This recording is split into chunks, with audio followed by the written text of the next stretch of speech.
নমস্কার, আমি রানা সেনগুপ্ত।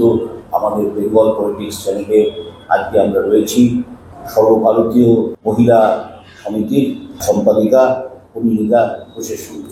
হ্যাঁ, আমাদের চ্যানেলে স্বাগত। নমস্কার। আমাদের সংগঠনের নাম সারা ভারত গণতান্ত্রিক মহিলা সমিতি, আর আমি সারা ভারত গণতান্ত্রিক মহিলা সমিতির পশ্চিমবঙ্গ রাজ্য কমিটির সম্পাদক। হ্যাঁ, একটা সময় ছিল যখন মহিলা সমিতি একটা দুর্বার শক্তি ছিল। এদের ওপরেই কি বলবো, মানে পাড়ার বিপদ আপদ, নানা রকমের সমস্যা, এই সমস্ত তারা দেখতে। তো এখন কি মহিলা সমিতি আগের তুলনায় দুর্বল হয়ে পড়ছে? আমরা তো নিজেদেরকে মতাদর্শ গোপন করি না, আমরা তো বলি আমরা মতাদর্শের দিক থেকে বামপন্থী, অবশ্যই। আর সেক্ষেত্রে বামপন্থী লড়াই আন্দোলন যদি দুর্বল হয় তখন তো খানিকটা মহিলা সমিতির তার দুর্বলতা হতেই পারে, কিন্তু তা সত্ত্বেও সাধারণ মহিলাদের মধ্যে আপনি যদি এখনও জিজ্ঞাসা করেন, আসলে আমরা তো ওইভাবে শুধুমাত্র রাজনৈতিক রং লাগানো একটা স্ট্যাম্পের একটা মহিলা সংগঠন না। আমাদের মহিলা সংগঠন অনেক ইতিহাস আছে তার, আপনি কথা বললে পরে নিশ্চয়ই আসবে সেটা।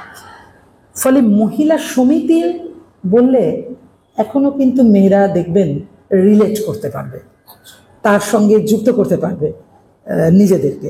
ফলে সেই চেষ্টা কোথাও হয়তো একটু কম, অনেক রকম নানান সন্ত্রাস, নানান অসুবিধে, নানান হামলা মামলা, নানান কিছু এই সময়ের মধ্যে পেরোতে হয়েছে। ফলে তাতে অসুবিধা নিশ্চয়ই হয়েছে, কিন্তু তার সত্ত্বেও মহিলাদের মধ্যে একটা মাতৃজঠর থেকেই লড়াই শুরু তো বলি আমি, তাই মহিলাদের মধ্যে একটা ইনবিল্ট একটা লড়াকু মনোভাব আছে।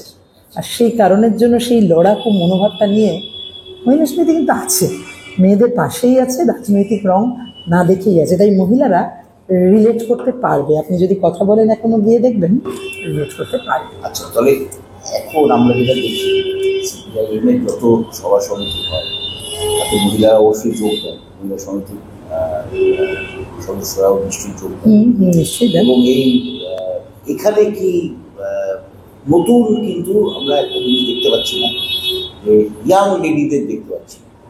আমরা যেটা দেখতে পাচ্ছি সকলেরই অধিকাংশই বয়স হয়ে গেছে, তারা হয়তো একটা সময় খুব সক্রিয় ছিলেন, এখনো আসেন সব কটাতে। নতুন ব্লাড কীভাবে আসছে না? হ্যাঁ, ঠিক। আসলে এই তরুণ প্রজন্মের যদি বলেন, গোটা আপনি যদি বিবেচনা করেন কোনো রাজনীতি নির্বিশেষে, দেখবেন রাজনীতিতে আসা, যুক্ত হওয়া, সেই ব্যাপারটার যে স্রোতধারাটা ছিল সেটা কিন্তু একটা কমেছে। আচ্ছা, কমেছে, গোটাটাতেই কমেছে। কেন? আচ্ছা, তার নির্দিষ্ট কিছু কারণই আছে। আসলে বিশেষত আমাদের রাজ্যের ক্ষেত্রে, আপনি যদি সারা ভারতবর্ষ বলেন, সে দেশের ক্ষেত্রেও তাই, যে কলেজ ক্যাম্পাসগুলো, যে শিক্ষা প্রতিষ্ঠানগুলো, যেখানে মূলত তর্ক বিতর্ক, যুক্তি, রাজনীতি, তার কথা, সাংস্কৃতিক পরিমণ্ডল, এই যে এগুলোর চর্চা হতো, এই বিষয়টা আজকের দিনে যখন অনেক বেশি এই নিওলিবারাল যে আক্রমণটা নেমে আসছে, যার ফলে একজন তরুণ প্রজন্মের যে তাকে হয়তো সে কলেজে পড়ছে, কিন্তু তার সঙ্গে দেখুন ছদ্ম স্টুডেন্ট, কারণ তার সঙ্গে হয়তো দেখুন তাকে সুইগি জোম্যাটোতে ডেলিভারি করতে হচ্ছে। আচ্ছা, দেখুন একই সঙ্গে হয়তো সে কোনো একটা পার্ট টাইম কিছু কাজের সঙ্গে নিজে যুক্ত থাকছে। আচ্ছা, ফলে একটা এটা হচ্ছে, কারণ তার উপরে নেমে আসা এই নিওলিবারাল যে ইকোনমি, তার যে আঘাত, এবং তার ফলে তার যে সার্ভাইভ করতে হচ্ছে তাকে, তার জন্য যে তাকে প্রাণান্তকর পরিশ্রম করতে হচ্ছে, ফলে সে চাইছে, বুঝতে পারছে, তবু সে হয়তো পারছে না অংশগ্রহণ করতে। এটা এক নম্বর। আচ্ছা, দুই, আমাদের দেশেরও বিজেপি আরএসএস তার ফলে একটা যে ইকোসিস্টেম যদি বলেন থাকার, যেটার মধ্যে দিয়ে এই যুক্তিজাল, মুক্ত মন, মুক্ত চিন্তার যে প্রসার ঘটানো, সেটা কন্টিনিউয়াস চেপে দেওয়ার চেষ্টা হচ্ছে। ফলে সেটার থেকে, এবং কিছু বলছে কথা, আমি এনআরসিসিএ চাই না, এনআরসিসিএ সে আজাদি, তো তাকে ধরে নিয়ে গিয়ে ভর্তি করে নিয়ে নিল জেল। মুশকিল হচ্ছে, লড়াই করতে হচ্ছে প্রতিদিন প্রতিনিয়ত, সব সময় সেটা হয়তো তারা পেরে উঠছে না। ফলে তরুণ প্রজন্মের, গোটাটাই তরুণ প্রজন্মের এই চাপের জন্য, এই অসুবিধার জন্য তরুণ প্রজন্মের রাজনীতিতে আসাটার একটা গতি যদি বলেন, পাইয়ে দিলাম কি পেলাম না পেলাম দিয়ে শুধু এই তোলাবাজি কাটমানি তৃণমূলের যেরকম হচ্ছে, এর থেকে এই তোলাবাজি নেবে, ওর থেকে এই বকরার ভাগ, এই যে কালকেও পরশু দিনও বেলঘড়িয়ায় শুট আউট, কালকেও হচ্ছে এই তলার দিকের বকরার ভাগ পাওয়া না পাওয়া নিয়ে, সেটার কথা আমি বলছি। আচ্ছা আচ্ছা। আর আমাদের রাজ্যে কলেজ ক্যাম্পাসগুলোতে দীর্ঘদিন স্টুডেন্ট ইউনিয়ন ইলেকশন হয় না। তা নতুন নতুন যে মানুষ, ছাত্র ছাত্রী যারা আসবে, একটা আমরা সবাই ছাত্র রাজনীতি করে আজকে এই জায়গায়, তাহলে কারা আছে আজকে ওই স্টুডেন্ট ইউনিয়নগুলোতে?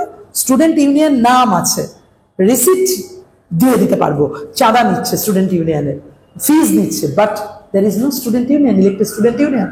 8 বছর আগে কোথাও ইলেকশন হয়েছে, ইউনিভার্সিটিগুলোতে 5 বছর আগে ইলেকশন হয়েছে। তাহলে কেমন করে কারা আছে সেই ইলেকশনে? সেই ইউনিয়নের টাকাগুলো কাদের কাছে যাচ্ছে? কারা আছে? যারা আছে তারা কেউ আজকে স্টুডেন্ট নয়। তাহলে প্রতিদিন নেক্সট, আমরা জেন জি বলি, নেক্সট জেন বলি, তাহলে জেন বাই এই যে জেনারেশন প্রতিদিন আপডেট হচ্ছে, তাহলে কেমন করে সেইখানে সেই যুক্তি, সেই চর্চা তার যদি না হয়, তাহলে তারাই তো সাপ্লাই লাইন, সেখান থেকেই তো আসবে। তাহলে এটা যদি কমে যায়, তো তখন নর্মালি মহিলা আন্দোলনের মধ্যেও, যেটাতে দেখুন মহিলাদের, আমি সেই প্রশ্ন আমাকে বলতেই হবে যে মহিলা আন্দোলন করা মানে একটা সামগ্রিক যে লড়াই আন্দোলন যাব, তার থেকে আরও বেশি খানিকটা লড়াই করেই আসতে হয়, কারণ তাকে পরিবারেও একটা লড়াই জিতে তবে তাকে বাইরে পা বাড়াতে হয়। ফলে সেই ক্ষেত্রে তো সেটা আরও কঠিন। ফলে সেখানে সেই কারণের জন্য আনা, তাকে নিয়ে আসা, আমরা সারাক্ষণ চেষ্টা করছি। যদি বলেন একদম মানে বেশ খানিকটা আবার নতুন করে আসছেও, আপ টু দ্য মার্ক, দারুণ, আর করার নেই না, অনেক কিছু আরও অনেক আনতে হবে। ব্যাটন তো পরের, এই ব্যাটন থেকে এই হাত, এই হাত থেকে এই হাত, তা তো যাবে। বয়সের গড় নিশ্চয়ই আমাদের কমেছে, নেতৃত্বের বয়সের গড়, কিন্তু আরও নতুন প্রজন্ম অবশ্যই আনতে হবেই, তার কোনো বিকল্প নেই, চেষ্টা করছি আমরা। তাহলে এই যে 1 বছর পরে বিধানসভার ভোট, মহিলা শক্তি দিয়ে আপনারা কিভাবে এই যে শূন্য হয়ে যাওয়া অবস্থা, সেটাকে পরিবর্তন করবেন বলে ভাবছেন? দেখুন, স্ট্র্যাটেজিটা কি? এক তো মহিলারা যেরকমভাবে আছে বামপন্থী লড়াই আন্দোলনে, আমাদের লড়াই আন্দোলনে, মহিলা সমিতিতে, সেটা কিন্তু খুব অনেকটা বয়স আপনি হয়তো 30-এর কোঠায়, 40-এর কোঠায় অনেক বেশি না পেতে পারেন, কিন্তু 50, 45, 48, 46, 40, 42 থেকে 55, একটা যাদের কর্মশক্তি এখনো পর্যন্ত যথেষ্ট পরিমাণ আছে, তারা কিন্তু যথেষ্ট আছে। এবং মহিলারা দেখবেন চারিত্রিক বৈশিষ্ট্যগত দিক থেকে সিনসিয়ার, এটা কিন্তু তাদেরই একটা বৈশিষ্ট্য, গোটা মহিলাদের।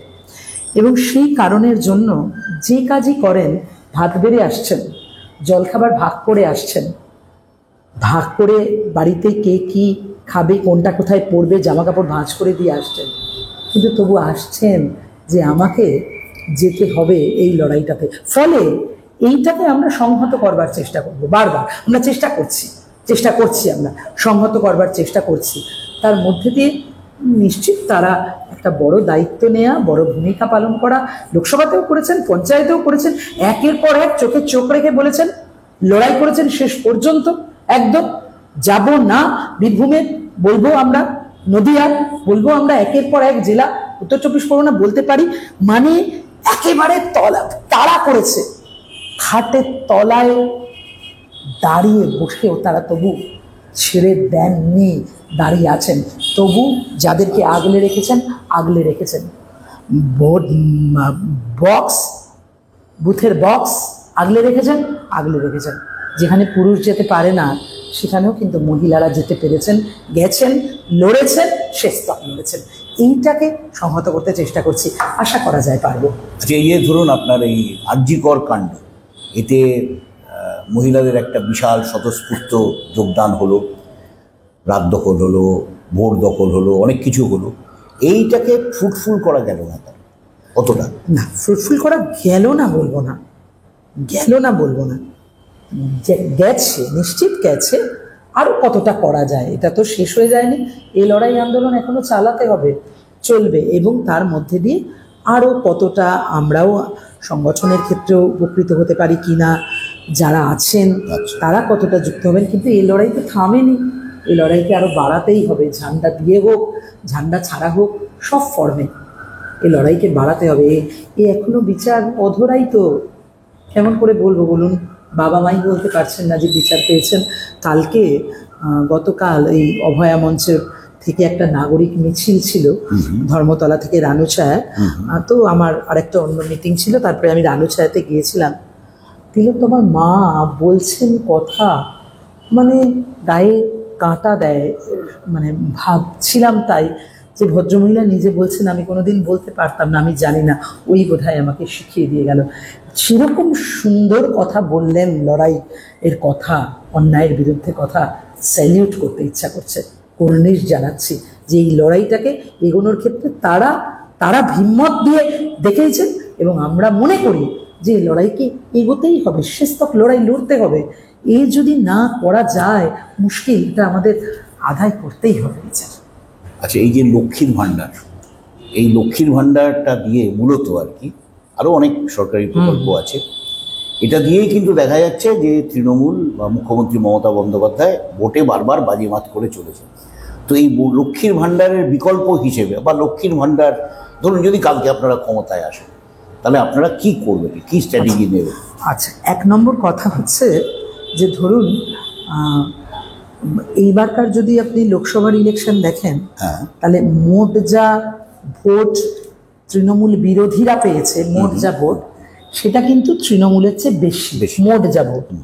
তার মানে তার মধ্যে তো মহিলাও আছে। তার মানে এমন মহিলারা তো থাকছে যারা লক্ষ্মীর ভাণ্ডার পেলেও তৃণমূলকে ভোট দিচ্ছে না। ধরুন একজন মাস্টার মশাই আমাকে পড়ান, ধরুন পড়াচ্ছেন,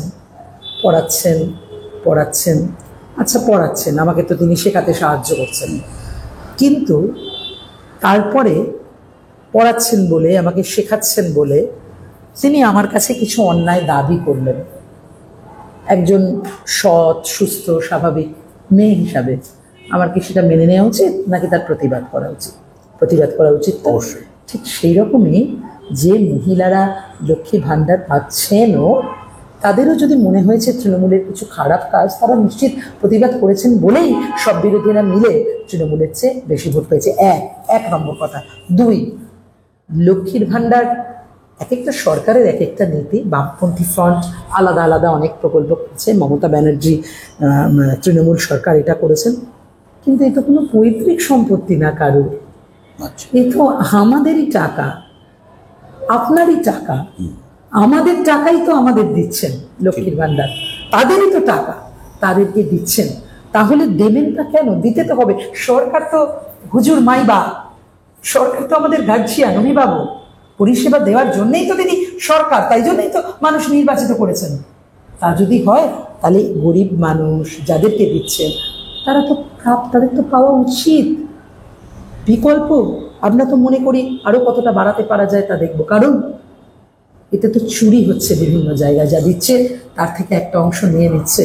বামপন্থীরা দিলে তো চুরি হবে না, বামপন্থীরা তো পুরোটাই মানুষের জন্য করবে, মানুষকেই দেবে, মেয়েদেরই দেবে। তাই নিশ্চিত করে আরও বাড়ানো যায় কিভাবে, আরও সাহায্য বাড়ানো যায় কি করে, আর কি কি করা যায় আমরা তা দেখব। এখনো যারা পাচ্ছে না তারা কেন পেল না, তারাও একজনও যাতে বঞ্চিত না থাকে তা দেখব। আমরা সেটা বলছি, আমরা সেটা করতে চাই। আর আনপেইড যে লেবার, ধরুন একজন গৃহস্থালির যে শ্রম করেন, তিনি কিন্তু কোনো মজুরি পান না। কিন্তু দেখেছেন স্টেট ব্যাংকের যে প্রতিবেদন, যে রিপোর্ট, একটা সমীক্ষা রিপোর্ট প্রকাশ করেছেন, তাতে যে জিডিপি 22% প্রায় জিডিপির মূল্যের, আর জিডিপি যদি যোগ করা হতো, মোট যদি ওদের ওই যে আনপেইড লেবার তাকে যদি দেয়া হতো, মজুরি দেওয়া হতো, তাহলে সেটা জিডিপি 7.37% হতো জিডিপির মূল্যের। তাহলে এই যে আনপেইড যারা, এই যে ধরুন তাকে সরকার কিছু দিচ্ছে, তাহলে তার তো সেটুকু তারও ভালো লাগা, তারও তো প্রাপ্য বলে মনে হচ্ছে, সেইটুকু তো তার রেকগনিশন। ফলে এইটা তো তার প্রাপ্য, তার পাওয়া উচিত বলে আমরা মনে করি। তাকে আরও বাড়ানো যায় কীভাবে আমরা দেখব, বঞ্চিত যাতে কেউ না থাকে।